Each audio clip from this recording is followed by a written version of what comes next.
Which one of the following gives silver mirror test? Okay, silver mirror test aldehydes देते हैं, तो option में aldehydes को search करें। तो ये ऑप्शन डी में आपको CH3CHO दैट इज़ एसिटल्डिहाइड या ethanol. So correct option is D.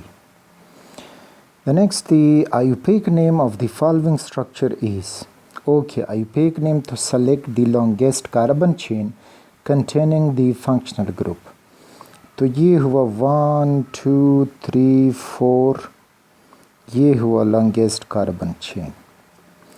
अब एक बंदा ये भी कर सकता है कि 1 2 3 4, यस, वो भी 4 कार्बन चेन होगा और ये भी 4 कार्बन चेन है। तो अगर हम वो चेन चूज़ करें इस तरह, जब हम आएंगे इस फॉर्म में नीचे, तो मीन्स कि इधर एक सब्स्टिट्यूएंट हुआ, ये बाकी जो इधर हैं क्लोरीन और ये सब कुछ, तो ये सब्स्टिट्यूएंट हुए। तो रूल ये है कि आप वो चेन चूज़ करोगे जिस पे ज़्यादा सब्स्टिट्यूएंट हों।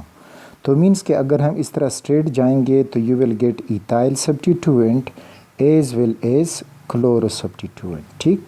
और अगर आप इस फॉर्म में ये आ जाओगे इस फॉर्म में, तो फिर आपको एक ही सब्स्टिट्यूएंट मिलेगा, ये जो है जस्ट ये सब्स्टिट्यूएंट आपको मिलेगा this one.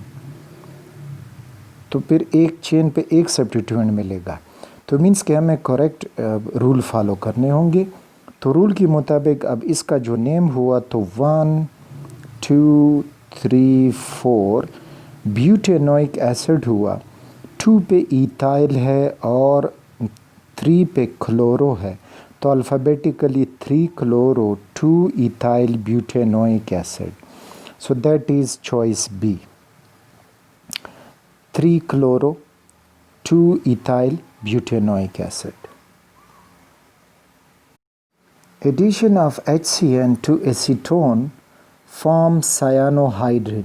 It is an example of. अच्छा, ये acetone ले लें, this is acetone, this is CH3 and CH3, और फिर जो है HCN अब अटैक कर रहा है अपॉन इट, दिस इज़, तो ये नेगेटिव है और ये पॉजिटिव है। अब नेगेटिव न्यूक्लियोफाइल हैं, दे आर न्यूक्लियस लविंग। यहाँ कार्बन पे पॉजिटिव है, ऑक्सीजन जो है वो नेगेटिव है। तो मीन कि ये cyanide ion nucleophile attacks on the positive carbon, जिसकी वजह से ये डबल बॉन्ड चेंज होके सिंगल हो जाएगा। तो इस वजह से ये हुआ nucleophilic addition reaction. So nucleophilic choice B is correct. Nucleophilic के न्यूक्लियोफाइल अटैक कर रहा है, एडिशन रिएक्शन जिसमें डबल बॉन्ड टूट के सिंगल बनेगा या एक अनसेचुरेटेड कंपाउंड सेचुरेटेड हो जाएगा। नेक्स्ट है कि following is solvation of dash in dash. Okay, solvation है ऑफ डैश इन डैश। अच्छा, यहाँ पे देखोगे तो यू विल सी कि इट इज़ वाटर, और ये जो है एक कीटोन का फंक्शनल ग्रुप है, और इधर भी एक कीटोन, जर्नल कीटोन रिप्रेजेंट हुआ है। सो मीन्स के एक कीटोन इन वाटर, तो choice C is correct choice, a ketone in water. In base catalysed reaction of carbonyl compounds the catalyst, क्या करता है कैटलिस्ट? तो करेक्ट चॉइस तो ए है कि increase the nucleophilic character of the reagent. तो ये इसलिए कि बेस कैटालाइज्ड रिएक्शन में ये होगा कि जो रिएक्टेंट अल्डिहाइड कीटोन से रिएक्ट कर रहा है, दिस इज़ दैट रिएक्टेंट, ये इलेक्ट्रोफाइल हुआ और ये न्यूक्लियोफाइल हुआ, और इधर जो बेस उसके साथ रिएक्ट करेगा, बेस, तो बेस यहाँ से न्यूक्लियोफाइल बना देगा with a full negative charge, और ख़ुद जो इलेक्ट्रोफाइल है वो बेस के साथ अटैच्ड होके कम्प्लेक्स रहेगा। तो मीन्स कि जब ये न्यूक्लियोफाइल बना तो इसकी अटैक अब कार्बोनिल कार्बन पे इजी होगा। यानी सपोज़ करें कि अब ये कार्बोनिल कार्बन है, ये पॉजिटिव है कार्बन और ऑक्सीजन नेगेटिव है। अब देखें ये न्यूक्लियोफाइल जो बेस ने बनाया नहीं था, इसके ऊपर पार्शियल नेगेटिव चार्ज है, तो इसका अटैक इस कार्बन पे मुश्किल होगा। और ये न्यूक्लियोफाइल जो बेस बना चुका है कैटालाइजेशन से, तो अब इसका अटैक बहुत ही तेज़ होगा। तो इस वजह से increase the nucleophilic character of the reagent.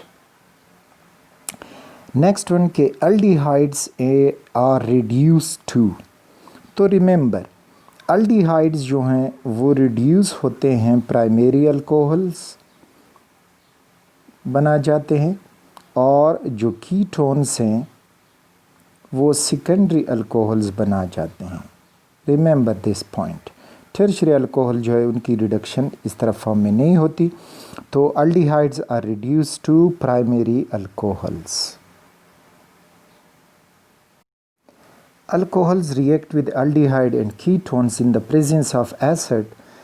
A product hemiacetal is produced. Hemiacetal contains, अच्छा hemiacetal में ये होगा कि कार्बन के साथ एक तरफ OH ग्रुप यानी अल्कोहल ग्रुप होगा, दूसरी तरफ ईथर फंक्शनल ग्रुप अटैच हुआ होगा।